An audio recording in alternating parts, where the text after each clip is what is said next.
Hello everyone, study with Rakib sir YouTube চ্যানেলে তোমাদের সবাইকে স্বাগত জানাই। ক্লাস 11-এর প্রথম সেমিস্টারের পর্ব পেরিয়ে আমাদের চর্চার বিষয় এখন ক্লাস 11-এর বাংলার দ্বিতীয় সেমিস্টারের নতুন নতুন টপিক। আজকের আমাদের আলোচনার নতুন টপিক ছুটি গল্প। তাহলে আর দেরি না করে সংক্ষিপ্ত আকারে এই গল্পের বিষয়বস্তু জেনে নেব।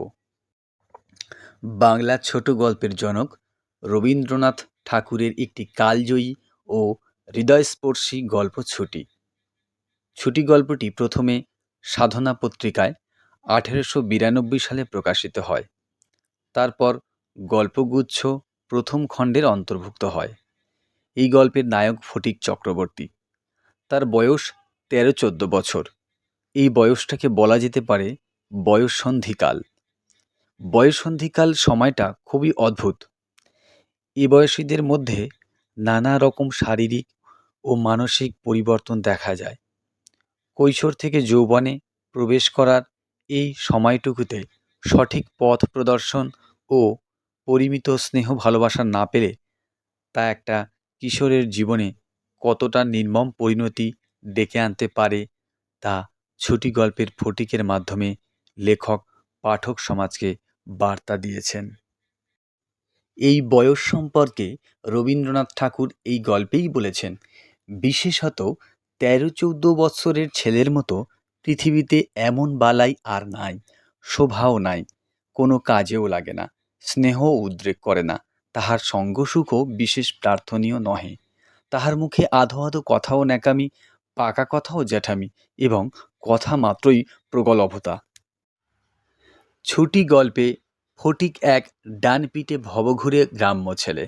গ্রামের মাঠঘাট, পুকুর, নদীনালা, খালবিল, গাছপালা প্রকৃতির সঙ্গে তার যেন অবিচ্ছেদ্য সম্পর্ক। স্বভাবে চঞ্চল, পড়াশোনায় অমনোযোগী ও মায়ের অবাধ্য হওয়ার কারণে ফটিকের মা ফটিককে কলকাতায় মামার বাড়িতে পাঠিয়ে দেয়। কিন্তু গ্রামের ছেলে ফটিক কলকাতার চার দেয়ালের বন্দিদশায় হাঁপিয়ে ওঠে। তার ওপর মামির ভর্ৎসনা, মামাতো ভাইদের অবহেলা, স্কুলের পড়ার চাপ এসব সহ্য করতে পারে না। এই একঘেয়েমি দমবন্ধ করা বন্দি জীবন থেকে সে মুক্তি পেতে চেয়েছে।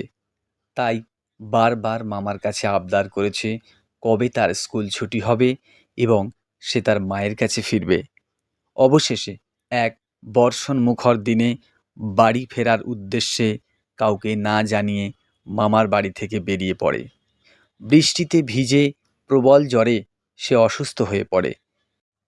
এরপর অসুস্থ ফটিককে দেখতে তার স্নেহময়ী মা ছুটে আসে।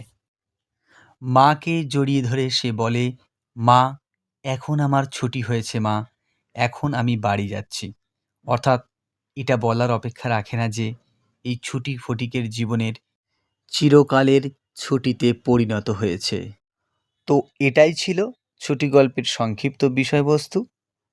একাদশ শ্রেণীর দ্বিতীয় সেমিস্টারের বাংলা বিষয়ের নতুন নতুন টপিকের এরকম আলোচনা পেতে চ্যানেলটিকে সাবস্ক্রাইব করে পাশে থেকো।